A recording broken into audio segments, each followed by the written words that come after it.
Bom, neste vídeo nós iremos abordar os temas sobre limites laterais, limites com x tendendo a mais ou menos infinito e assíntotas horizontais.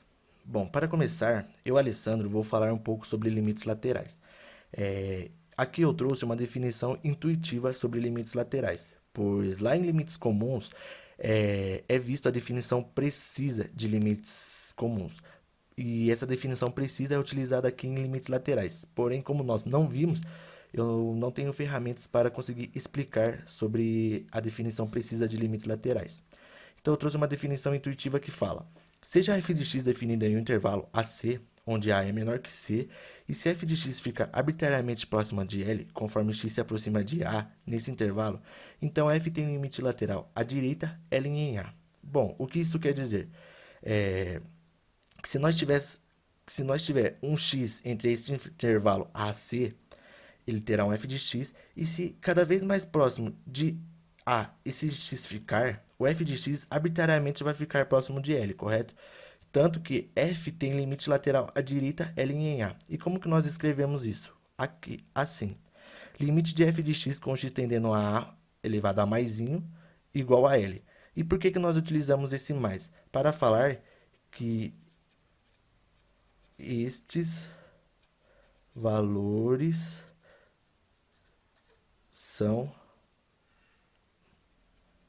maiores do que A.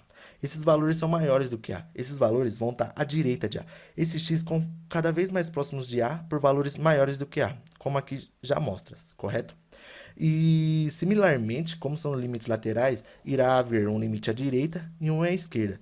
Bom, à esquerda como que fica? A mesma definição intuitiva, porém, nós pegamos um x e vamos nos aproximando cada vez mais de C, correto? E cada vez mais de C que a gente se aproxima, o f de x irá se aproximar de m, cada vez mais próximo de m. E como que nós escrevemos? Assim também, o limite de f de x com o x tendendo a c pela esquerda vai ser igual a m. E é a mesma simbologia. Nós utilizamos esse sinal de negativo para falar que tá à esquerda, são valores à esquerda de c, são valores menores do que c, entendeu? E todos os teoremas vistos lá em limites comuns, como da soma, subtração de limites, é utilizado aqui em limites laterais.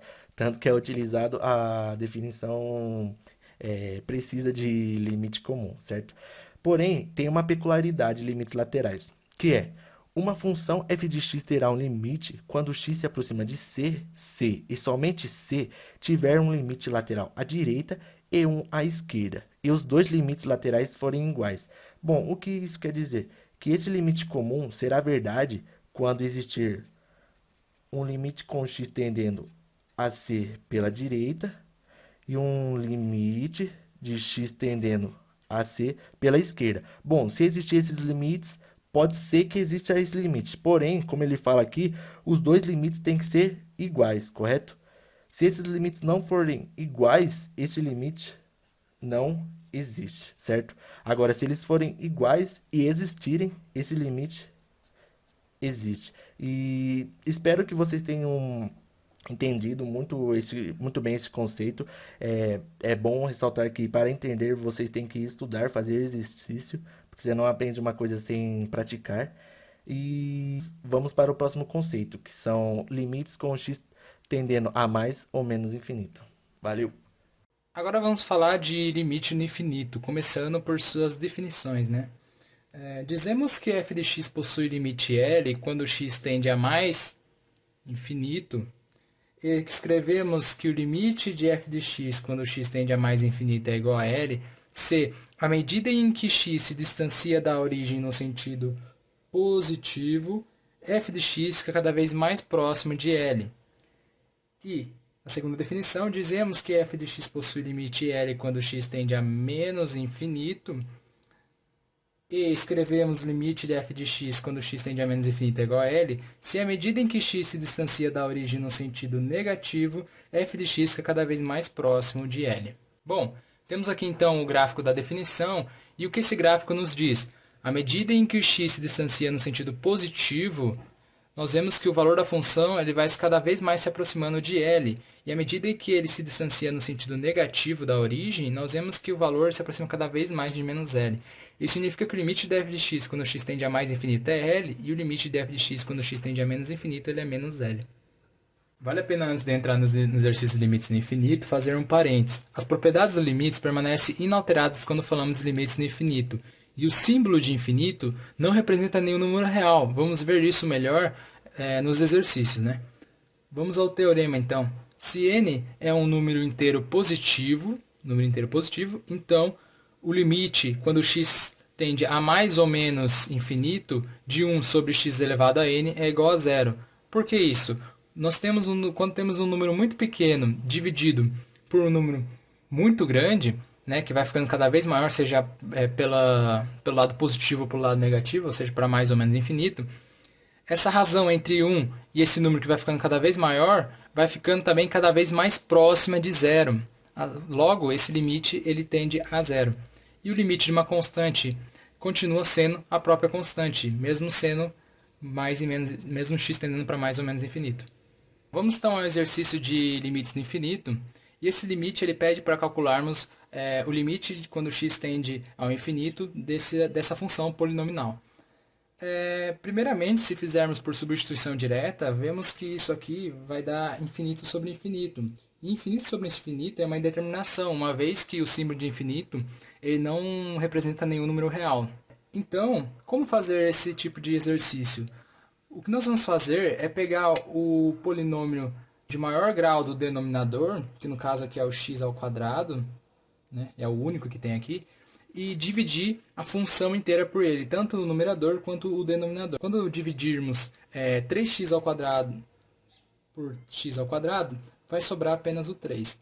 Então, 5x dividido por x ao quadrado vai ficar 5 sobre x, e 3 dividido por x ao quadrado vai ficar 3 sobre x ao quadrado. Tudo isso sobre 2x ao quadrado dividido por x ao quadrado, eu vou ter o 2, e aqui 1 dividido por x ao quadrado, eu vou ter 1 sobre x ao quadrado. Bom, como visto anteriormente também no teorema, quando eu possuo um número muito pequeno dividido por um número muito grande, né, no caso está tendendo por infinito ou por menos infinito, eu vou ter esse número cada vez mais próximo de zero. Isso significa que isso aqui vai tender a zero, isso aqui vai tender a zero também, e isso vai tender a zero. Logo, o que nós vamos ter aqui, o que vai sobrar, é que nós vamos ter o limite, quando x tende ao infinito, de 3 sobre 2. E o limite 3 sobre 2 é uma constante, e o limite de uma constante é a própria constante. Falando então de assíntotas horizontais, englobando o assunto de limites no infinito, vamos começar com a sua definição. A reta y igual a b é uma assíntota horizontal de f de x se ao menos um dos itens for verdadeiro. Então, se o limite de f de x quando x tende ao infinito existe, né? Então é igual a b, ou se o limite de f de x quando x tende a menos infinito, ele existe também, ou seja, for igual a b. E não necessariamente precisa os dois existir, apenas um existindo já existe a assíntota horizontal, e o b daqui não precisa ser necessariamente igual a esse b. Beleza? Vamos então ao último exercício desse vídeo que diz respeito à assíntota horizontal. As retas y igual a menos 1 e y igual a 1 são assíntotas horizontais de y igual a x sobre raiz de x ao quadrado mais 2. Bom, para sabermos se são de fato assíntota horizontal, vamos usar a teoria que vimos anteriormente. Nós temos que calcular então o limite quando x tende ao infinito e depois o limite quando x tende a menos infinito. É a mesma função, né? Bom. Primeiramente, nós temos que observar que esse número, o x, está tendendo a infinito. E infinito ao quadrado mais 2, esse mais 2 não altera nada, continua sendo infinito. Então, o que a gente pode fazer aqui é simplesmente cortar esse 2, e isso aqui daí vira limite, quando x tende a infinito, de x sobre raiz de x ao quadrado. A raiz de x ao quadrado, eu também posso cortar x ao quadrado com raiz, né? Pois eu tenho 2 aqui na raiz. Corto 2 com 2 ali, e eu fico daí com x sobre módulo de x. Bom, a partir disso, né, A única coisa que eu preciso saber fazer agora é observar os sinais. Bom, se o x está tendendo para mais infinito, esse número aqui vai ser positivo, e esse aqui, como que está em módulo, mesmo se não tivesse módulo, continuaria sendo positivo, os dois então são positivos. Positivo com positivo dá positivo. Então isso aqui dá mais nada menos que 1. Então eu fico com o limite, com x tendendo a infinito, de 1. E o limite de uma constante é a própria constante, como visto anteriormente. Bom, então aqui eu achei que, de fato, a reta y igual a 1 é uma assíntota dessa função. Agora indo para quando x tende a menos infinito, eu vou ter novamente x sobre módulo de x. Eu não preciso fazer de novo toda essa álgebra. Com isso, basta estudar os sinais novamente. Aqui vai dar um sinal negativo, pois eu estou tendendo ao infinito por números negativos, e aqui vai dar um sinal positivo, pois eu tenho um módulo aqui, né? Então, eu fico com menos com mais dá menos. Logo, eu vou ter que o limite de x tendendo a menos infinito de menos 1. E o limite de uma constante é a própria constante. Logo, descobri que também y igual a menos 1 também é uma assíntota.